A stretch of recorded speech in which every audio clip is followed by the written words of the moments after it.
ሰላም ውድ ተማሪዎቼ እንደምን ቆያችሁ? በዛሬው ቪዲዮ እንደምታዩት ስልክ ለማውራት የምንጠቀማቸው የእንግሊዘኛ ንግግሮችን ከነትርጉማቸው እናያለን። የዛሬውን ትምህርት 4 ቦታ ከፍለን እንማራለን።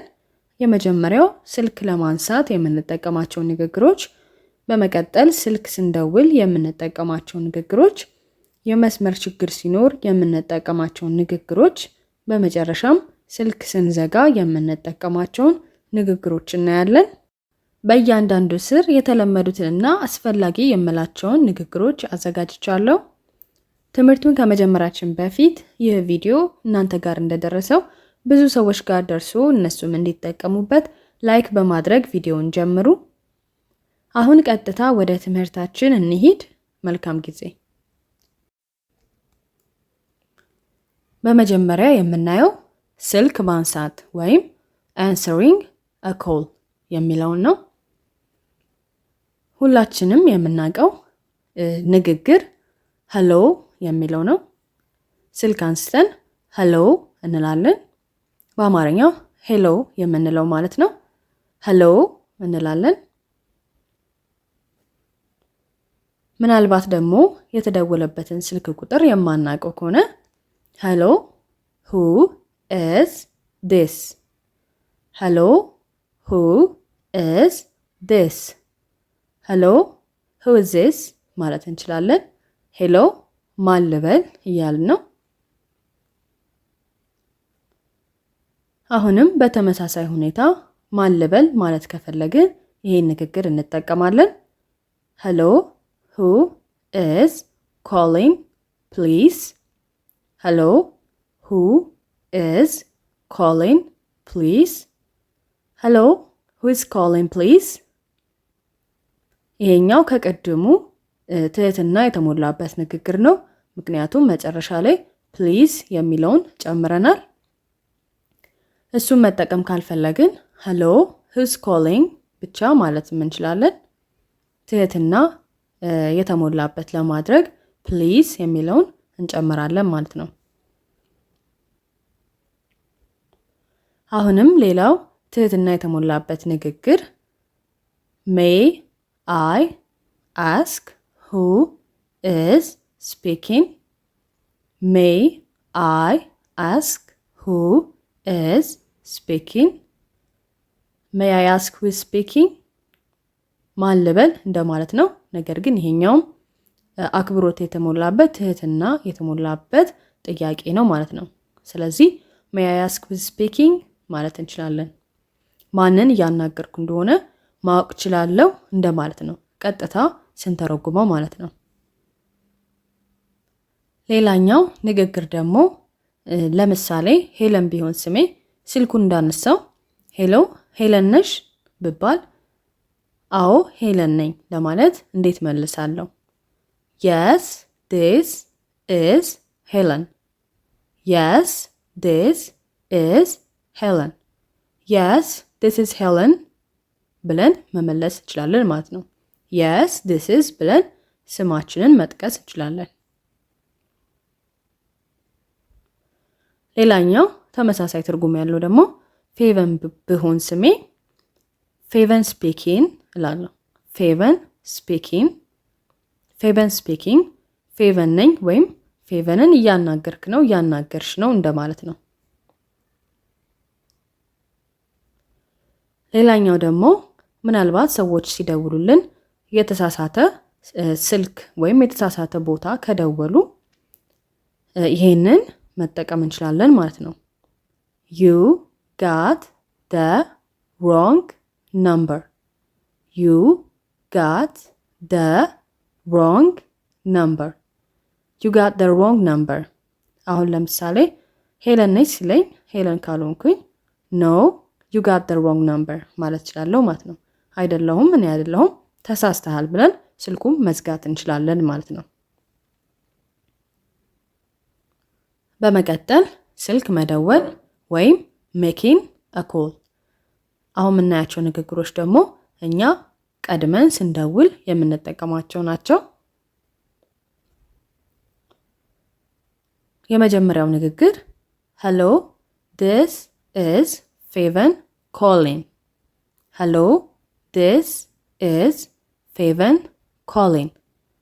Hello, this is Faven calling. Hello, Faven ነኝ። ለምሳሌ ቁጥራችንን ቀይረን ከሆነ ወይም ደግሞ የደወልነት ሰው ማያቀን ከሆነ ስማችንን ጠቅሰን እንጀምራለን ማለት ነው። ሄሎ ፌቨን ነኝ ብለን ራሳችንን አስተዋውቀን እንጀምራለን ማለት ነው። ሌላኛው ንግግር hello, may I speak to Helen? Hello, may I speak to Helen? Hello, may I speak to Helen? ሄሎ ሄለን ማግኘት እችላለሁ? ምናልባት የደወልንበት ስልክ የሄለን ላይሆን ይችላል ወይም የመስመር ስልክ ሊሆን ይችላል። ሄለንን ማግኘት ከፈለግን በዚህ መልኩ ደውለን መጠየቅ እንችላለን ማለት ነው። ከአሁኑ ጋር ተመሳሳይ ትርጉም ያለው ነገር ግን ይሄኛው አክብሮት የተሞላበት ወይም ትህትና የተሞላበት ንግግር ነው። Could I speak to Helen, please?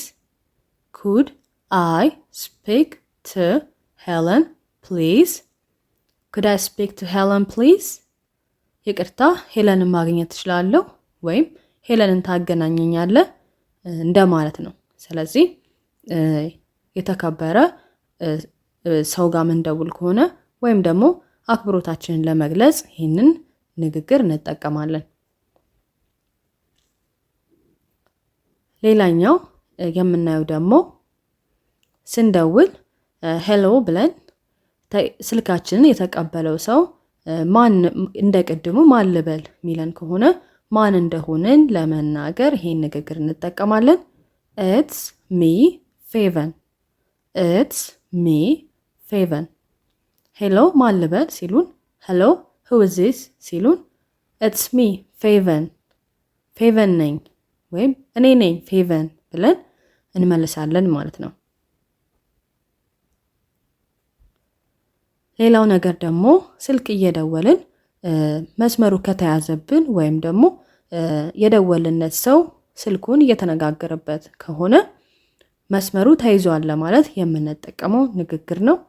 The line is busy. The line is busy. The line is busy. መስመሩ ተይዟል። አሁንም ተመሳሳይ ትርጉም ያለው I got a busy signal. I got a busy signal. I got a busy signal. መስመሩ ተይዟል እያለኝ ነው ወይም መስመሩ ተይዞብኛል ብለን መናገር እንችላለን ማለት ነው ለሚጠይቀን ሰው። በመቀጠል የምናየው የመስመር ችግር ወይም bad connection የሚለው ነው። ይሄ የኔትወርክ ችግር እንደማለት ነው።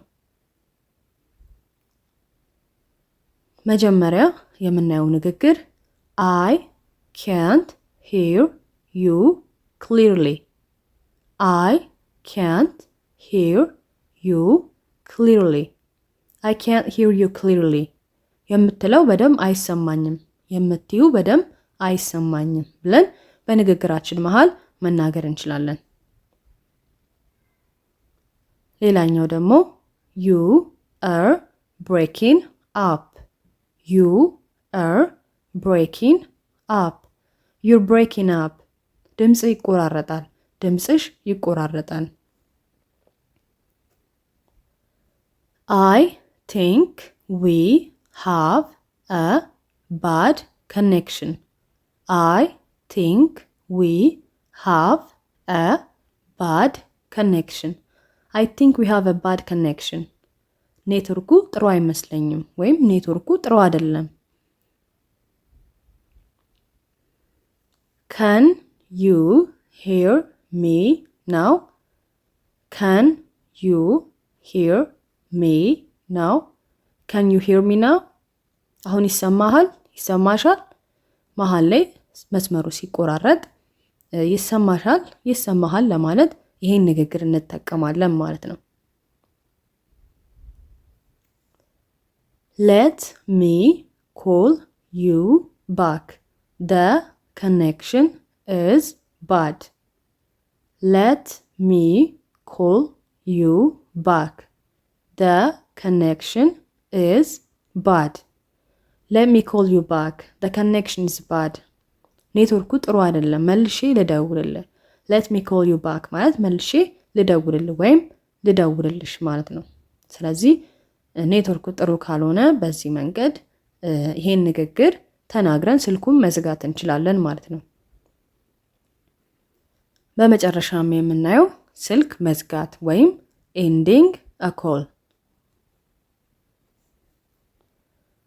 Talk to you later. Talk to you later. Talk to you later. በኋላ እናወራለን ባይ ብለን መዝጋት እንችላለን። I will call you back later. I will call you back later. I'll call you back later.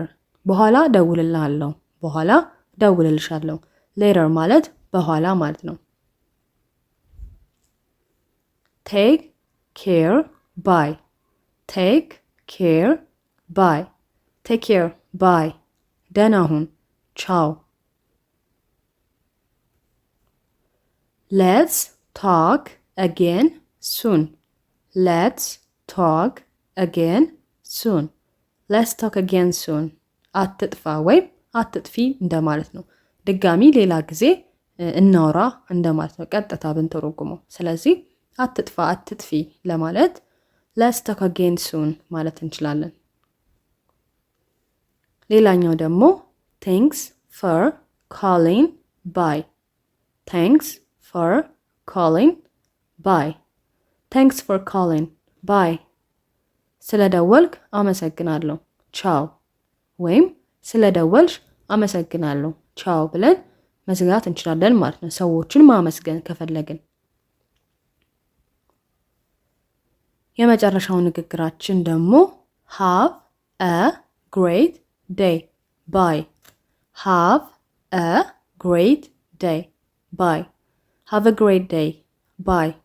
መልካም ቀን ቻው ብለን መዝጋት እንችላለን ማለት ነው። የዛሬው ትምህርት ይህን ይመስል ነበር። በጣም እንደተጠቀማችሁበት እርግጠኛ ነኝ።